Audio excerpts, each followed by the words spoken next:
Hi, we are Gyula and Andi, as it's already told. And just to give you a short introduction, we are a curatorial duo. We're based in Budapest, and we have a long-term research project based on the work of Tamás Király, who was a Hungarian fashion designer who emerged in the 1980s in Budapest, and his career tragically ended in 2013. Since then, we do this project.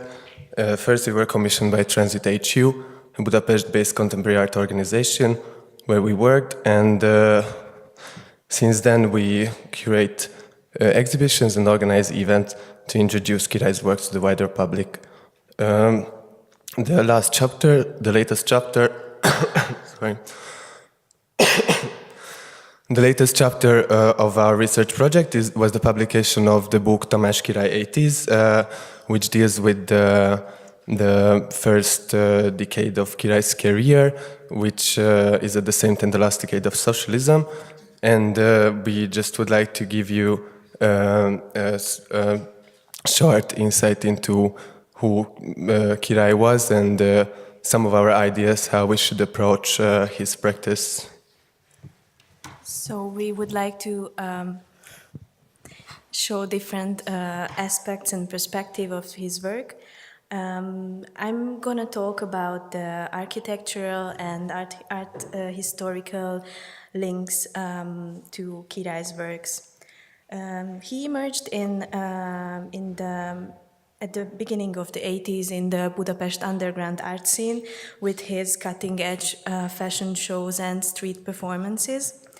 And already during the socialist era, he presented his unusual collections in Amsterdam, New York, and in West Berlin as well. His first big international success was his debut at the Avant-Garde Fashion show organized by Claudia Skoda, who was already a significant figure in the Berlin art scene in the 80s. And she invited the 8 leading avant-garde fashion designers from across the world, such as Yoshiki Hishinuma, Rudi Genreich, or Vivienne Westwood. Tamás Király was the only participant from the Eastern Bloc.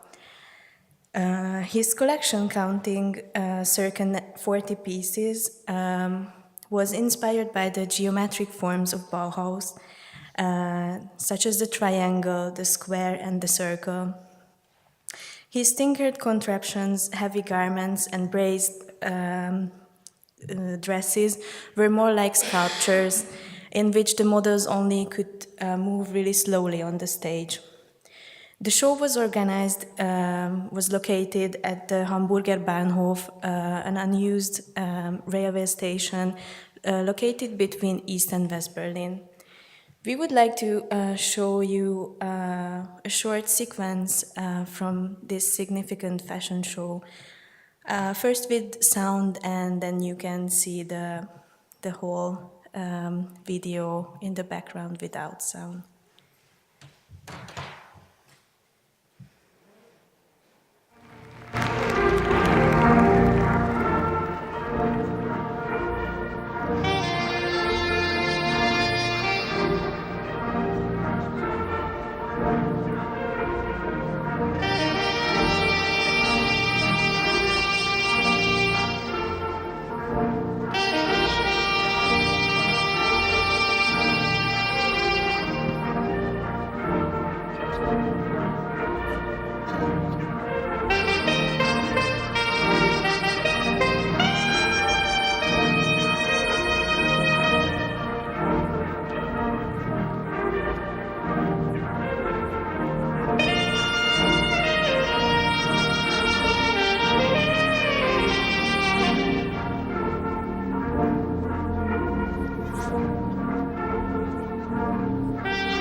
This collection, designed for the Berlin show, was on one hand inspired by the Bauhaus and especially by the piece Triadic Ballet by Oskar Schlemmer, but also a very important inspiration was the Russian Constructivism. Constructivism was an important point of reference for a new generation of architects in Hungary, such as László Rajk, who designed the first postmodern buildings in Budapest in Hungary, and also for Gábor Bachmann, who is an experimental architect who made the set designs for new wave Hungarian films. This is how we arrived to the film industry, which was a shelter for radical and avant-garde artists who found the state-controlled art and architecture boring and restricted. So they could realize their visionary ideas in films. And while Bachmann and Rajk created set design, Tamás Király contributed as a costume designer. Bachmann and Király worked together in several projects because they shared a visionary attitude toward art. And for example, they worked together at the Venice Architecture Biennial in 1996. The project was called The Architecture of Nothing. A common feature of the work of these three artists is that they used the radical aesthetics of the Russian avant-garde and used the symbols of the communist system as a critic of the regime. An intensive interest towards Eastern European art was graspable in the second half of the 80s. This was a complex process shaped by the forces of history, ideology, and the art market as well.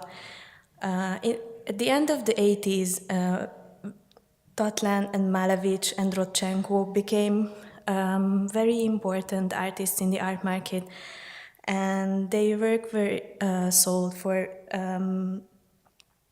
really high price.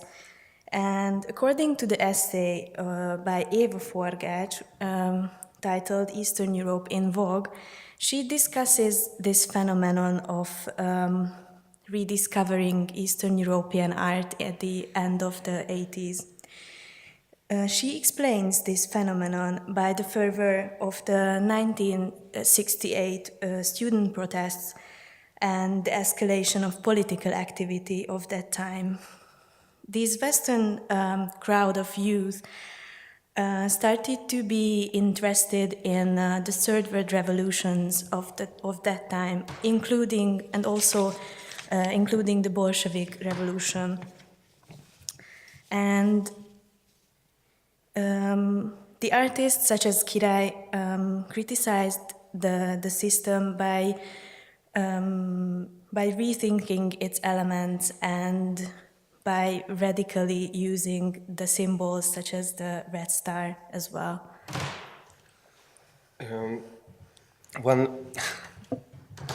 One other example for this growing interest towards the East from the West was actually this fashion show that is on the screen. Claudia Skoda, who organized it, wanted to present the most noted avant-garde designers of the time, and it's a very unique opportunity that Király, as the only Eastern European artist, could present his collection among such designers as Westwood. In my essay in the book that we will actually bring outside this table, and you can have a look at it in the coffee breaks, I'm writing about Tamás Király in the context of avant-garde fashion because it's an interesting term. It's not connected to the historical avant-garde. It's I think, a postmodern approach to fashion, which means that, as we can see on this show or on the creations of designers of this period, or the period from the 60s, 70s, especially the 80s, that they go against the century-long history of fashion design, which for so many decades aimed at presenting the human body as controlled by social norms and codes, and it presents these categories such as gender as though they were naturally given. So postmodern in fashion says that it is not, and it is constructed, and the best way to show its constructed nature is to deconstruct what used to be beautiful or what used to be good. So as we can see on these photos, that is, it's not a presentation because we have a lot of images, and I think it's better to give it insight into what Király was doing and how he was thinking. So it is visible that the shapes are very abstract, which goes beyond simply the subversion of gender roles, with abstracting the human body and making it spatial shapes. At the same time, in Király's fashion performances in Budapest, some revolutionary moments we could find. For example, bodybuilders and some homoerotic elements of these grandiose fashion shows were present already in the 80s, in the socialist times, and also unusual characters, feminine bodies or feminine men or hyper-masculine men.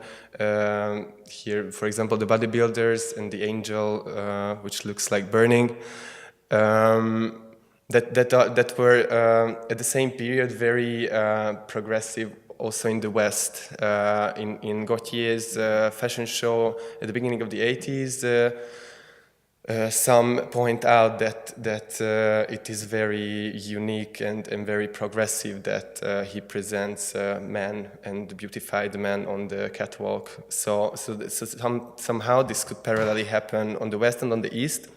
But I think the motivations were a bit different, and this is what we find very interesting in this research, to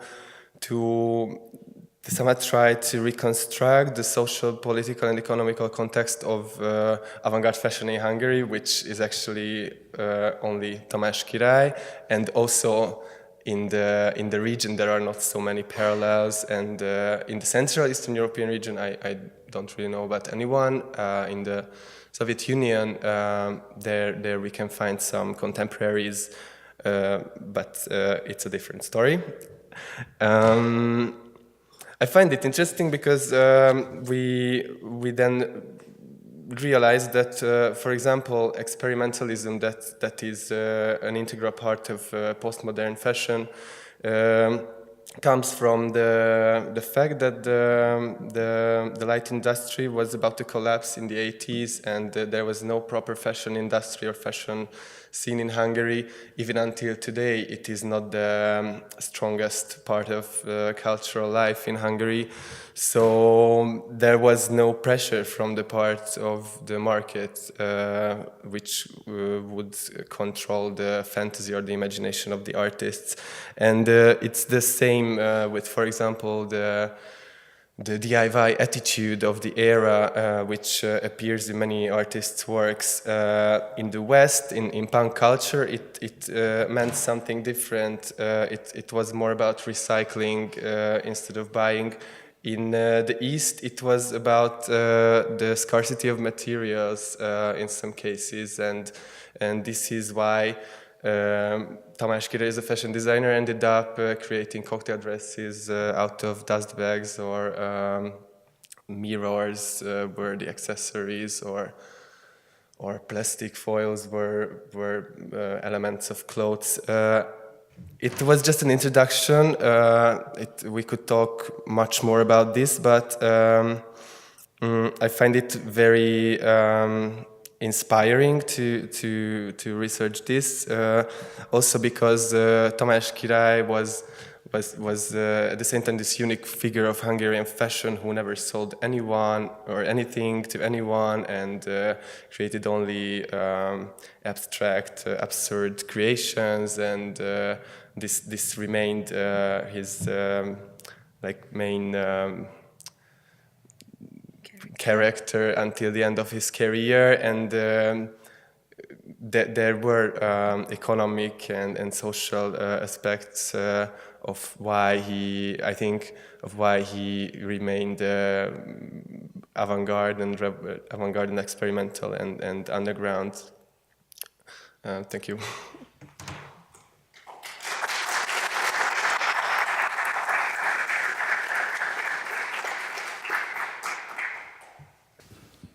If nobody has a question, I have some. It was very, very interesting to have a look of Tamás Király's works. I was curious about that. What he actually did? Did only the design of the clothes, or also the choreography of these fashion shows, also the stages, and one more. Did he ever publish any theoretical works or anything else? Or could you tell us some more infos about it? Yeah. So all these shows and performances were, you should imagine them like multimedia events, such as, in terms of, he worked together with new wave music bands from the underground scene of Budapest, who created the music for the performances. Also, in his archive, we found transcripts of fashion shows where he made drafts with his ideas of how the performance should go on. But like in classical terms of fashion design, he didn't really make sketches or proper designs for the clothes. He worked together a group of people who were professionals in sewing and the technical parts of realizing the garments. He imagined the performances and then made it possible to show them. But we have to imagine this performance is not only as the presentation of 40 clothes, as in the case of Berlin, but in the Petőfi Music Hall, which was the only big venue for alternative culture from '85 in Budapest. The shows included these bands and like 100 characters on the stage, and it was a full story. So a lot of people had to work on it. Also, there are these stories that sometimes these shows included animals, and the project manager had to collect 5 black pigs and then 5 white pigs and pigeons, and so it was not. But I would also add, sorry, if you want, that he didn't. He had this.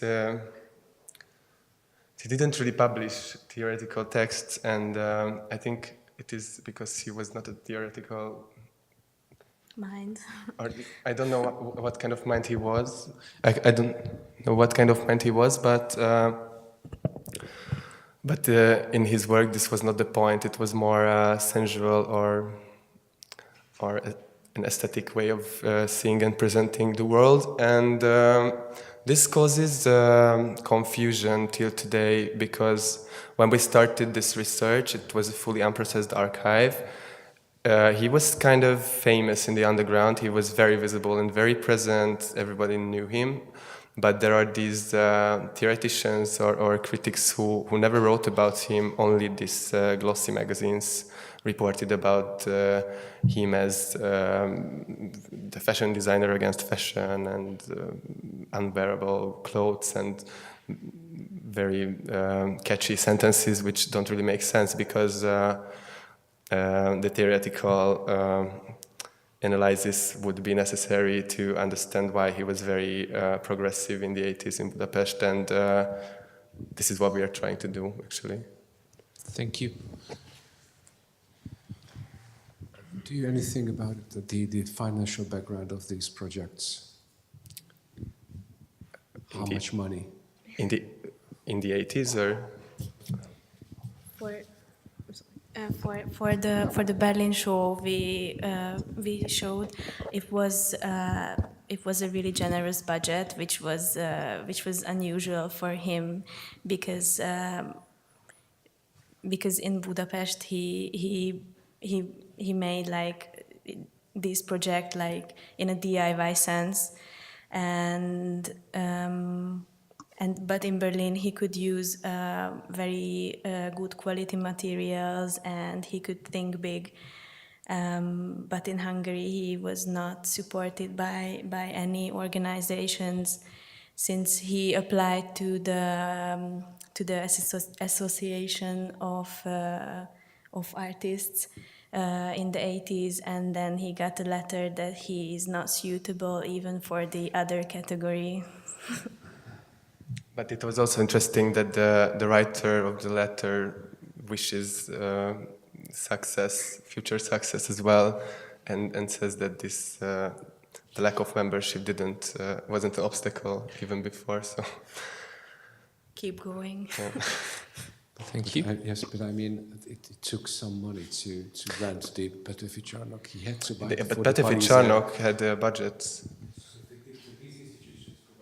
Yes. Petőfi Csarnok had a budget, and also in the 90s there were international projects again, and also TV commercials for which they designed costumes. But also there is the film industry where they could experiment and do something very abstract, but they didn't have to sell it afterwards.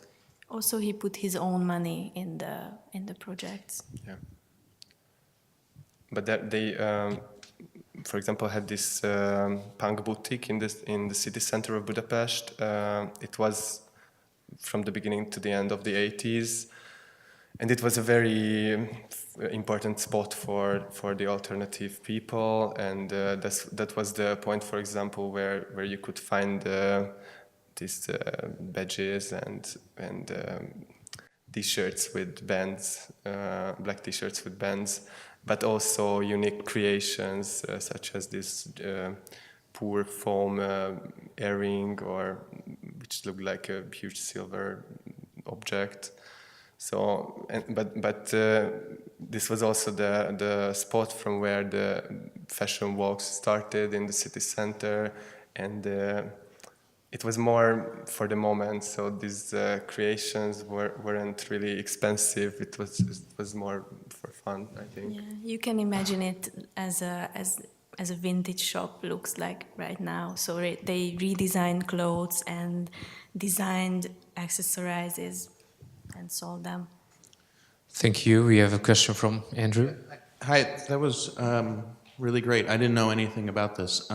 But so you said that none of this was for sale, No. right? So, and that it was, and since it was DIY, I'm going to make the assumption that also they're one-offs, right? So you would just make it once, and then they're sort of like not mass-produced, right? Because they're not put on the market to be for sale.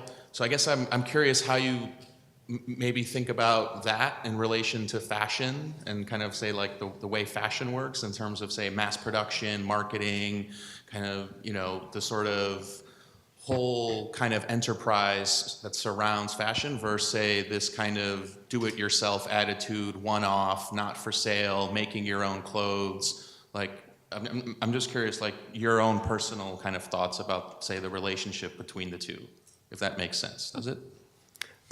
Yeah, it does. It was actually the thing that I was trying to talk about with this postmodern approach, that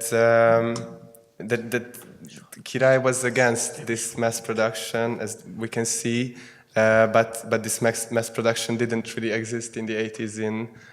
So he was against something which wasn't really present. And at the same time, he also states that he wasn't even really interested in fashion as such. So he met at fashion shows with Westwood and Gaultier and these kind of big figures who he was really excited about. But I don't know if it was an answer. I mean, it's a question, and I also don't know the answer, because I have an opinion, but I don't understand what the purpose of these clothes was, because there was this parliament dome-shaped hat here, for example, and it appears on many photos, and they were just playing with it. They went in front of the first McDonald's to the statue park, and they were running between socialist, realist, huge statues, and went to the other side of the Danube. Are any of the costumes safe? Yes, not this one. Because this one he put it in the trash bin. Because he was really bored after several photographs taken about that, so he just threw it away. Thank you. I have a very short question, and you can leave on this picture because it's regarding to this picture. Is this him? There's one man reoccurring in your pictures, this dark-haired man. Is this him? Yes. Yes. Okay, thanks.